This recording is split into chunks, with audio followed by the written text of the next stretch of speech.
sou Sérgio Gomes, jornalista, tenho 67 anos, me formei na ECA, junto com um grupo de amigos fundamos a Alboré há 40 anos atrás e estou metido nesses rolos há um tempão. E uma das coisas que a atividade política, atividade pública, de interesse público, permite às pessoas é que a gente acaba conhecendo as pessoas mais interessantes do nosso tempo. Quer dizer, isso não acontece com quem mexe com tapeçaria, culinária, sei lá, mecânica, mas na atividade pública sim. Então um dos amigos que eu tenho chama Paulinho da Viola. E ele tem um samba que diz que é impossível contar a vida num samba curto. Então quem realmente se interessar em saber essa história do Projeto Repórter do Futuro, porque tem interesse em reaplicar esse formato, esse modelo, esse know-how, sei lá, experiência no seu ambiente, vai ter que ter mais do que 4 minutos, que é o que a gente tem hoje. A informação que a Paiana está me dando é 4 minutos. Então, eu falei lá no dia de receber as homenagens lá na Abrage, que eu não recebia pessoalmente isso porque seria uma fraude. Isso é fruto do trabalho de muita gente, de muito tempo, muitas instituições. Portanto, esse reconhecimento que a Abrage faz do Projeto Repórter do Futuro é justo, é correto, assim como foi no Observatório da Imprensa no ano passado, Transparência Brasil, são realmente projetos que contribuem para o desenvolvimento do jornalismo no nosso país. Agora, isso não pode ser atribuído a mim, nem a uma pessoa. Eu tenho um papel nisso que tem sido basicamente ponto morto do câmbio, uma espécie de agitador, de juntar pontas soltas, porque eu sei que as coisas são assim. Então, cada um trabalha muito, cada um no seu subsistema, e tem pouca chance de articular as coisas com os seus parceiros naturais. Então, essa ideia de que a casa termina na soleira da porta e manda fazer um muro alto, eu sou contra isso. Minha casa tem muro baixo. Certo? Eu acho que a casa vale mais ou vale menos a depender do bairro em que ela está. Então, é o ambiente. Então, portanto, acho que as entidades se fortalecem se elas tiverem aliados, tiverem parceiros que comungam com os mesmos propósitos, intenções, etc., e se ajudam mutuamente. Acho isso, eu acho. As linhas aéreas fazem isso, tal de programa de Smiles, etc. Os grandes fazem isso, cartões de fidelidade, etc. Por que nós, os de baixo, não podemos também trabalhar com essa ideia de nos ajudarmos? A ponte entre as ilhas. Bom, então o projeto Repórter Futuro primeiro, são cursos e atividades de complementação para estudantes universitários da graduação que querem ser jornalistas de verdade. O que significa, o que implica em competências de natureza ética, curiosidade do ponto de vista intelectual, cultural e também, a partir da atividade prática, critérios de conduta ética que permita que o sujeito seja respeitado como profissional.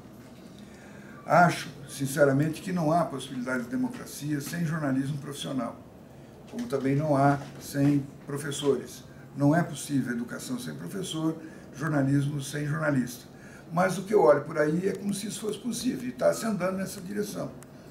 Bom, esse projeto tem uma história. Claro, tudo tem uma história. Então eu disse lá, o futuro tem um coração antigo. Eu ainda vou atrás de saber quem é o autor disso. Mas eu acho isso. Acho que os projetos em que a gente está metido nunca foram criados de ontem para hoje. São ideias, intenções, sei lá, que vêm de longe, às vezes, que despertaram por coisas aparentemente muito simples. Então, o que eu proponho é exatamente isso, que as pessoas fiquem muito atentas às coisas que estão acontecendo. Fazer uma operação de contração do futuro e expansão do presente. Não ficar especulando bobamente se o mundo vai acabar, como é que vai ser o ano 2150, sei lá. Então, os processos de desagregação têm sido muito rápidos, muito velozes, muito profundos, de tal maneira que grande parte dos problemas escapam à escala de possibilidade de intervenção dos indivíduos. Eles terão que se coordenar. E, portanto, há necessidade de imprensa que seja capaz de dar conta das notícias, que sejam compreensíveis e aproximem as pessoas, para que os bandos virem povos. Ora,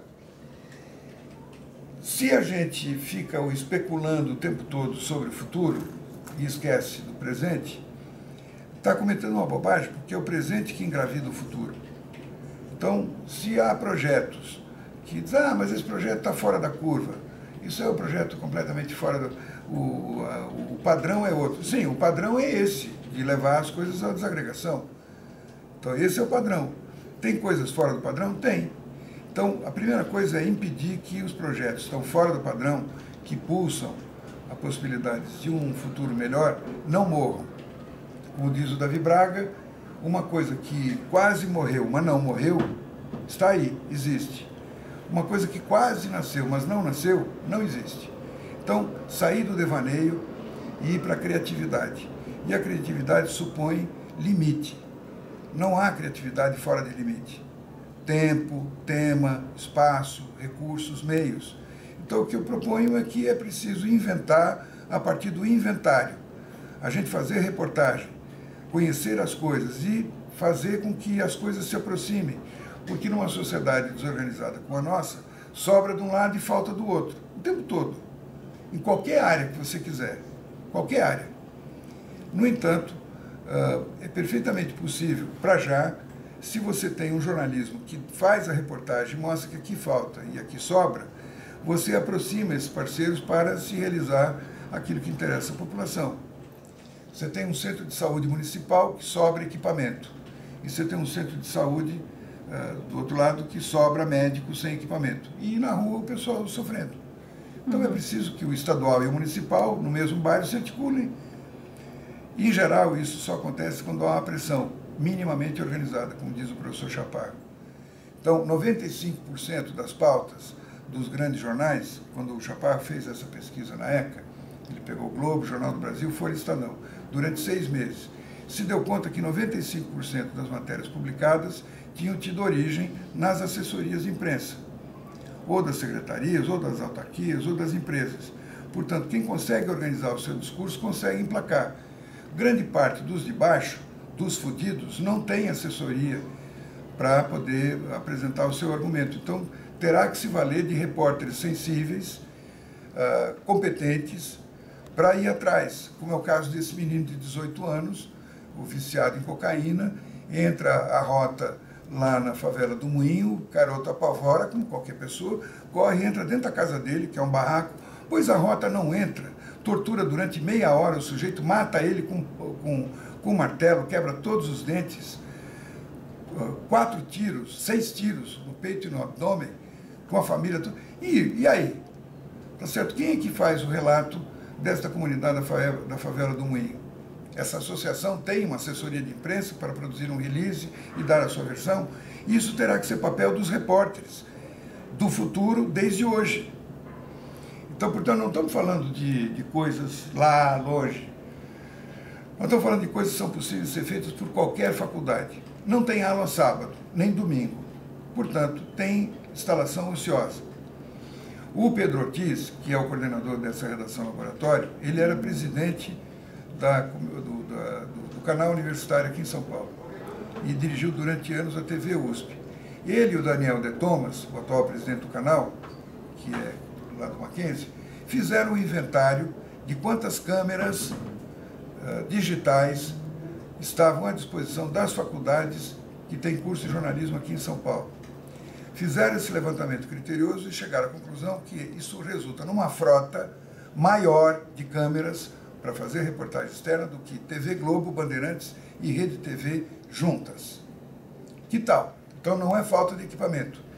No entanto, essas câmeras estão estacionadas na garagem, sábado, domingo e nas férias, porque as companhias de seguro que dão cobertura a esses equipamentos, caso haja perda, ou roubo, ou quebra, só pode sair se tiver um professor junto, porque não é um material pedagógico. Acontece que 90% dos professores que dão aula hoje nas escolas particulares são contratados pelo regime de hora-aula e, portanto, não trabalham sábado, nem domingo, nem nas férias. Portanto, essas câmeras só podem sair da garagem e passear pela cidade se tiver um professor. Como o professor é contratado não para desenvolver projetos, mas só para dar aula e vai embora, significa que todo esse equipamento está lá. Então, você tem gente querendo fazer reportagem em São Paulo, equipamento comprado disponível de alto nível, temos canais e, no entanto, nada acontece. Eu estou fazendo aqui, então, dando um depoimento que seria uma bela pauta para verificar que o impossível é possível. Se você sai do devaneio da discussão abstrata e vamos, não estou falando falta de teoria, é outra coisa, e vamos para levantamento das questões concretas, o que a gente já tem. Então, vocês querem mesmo saber o que é o Projeto Repórter do Futuro, como é que ele nasce, etc.? Veja, então, o segundo vídeo que vem em seguida.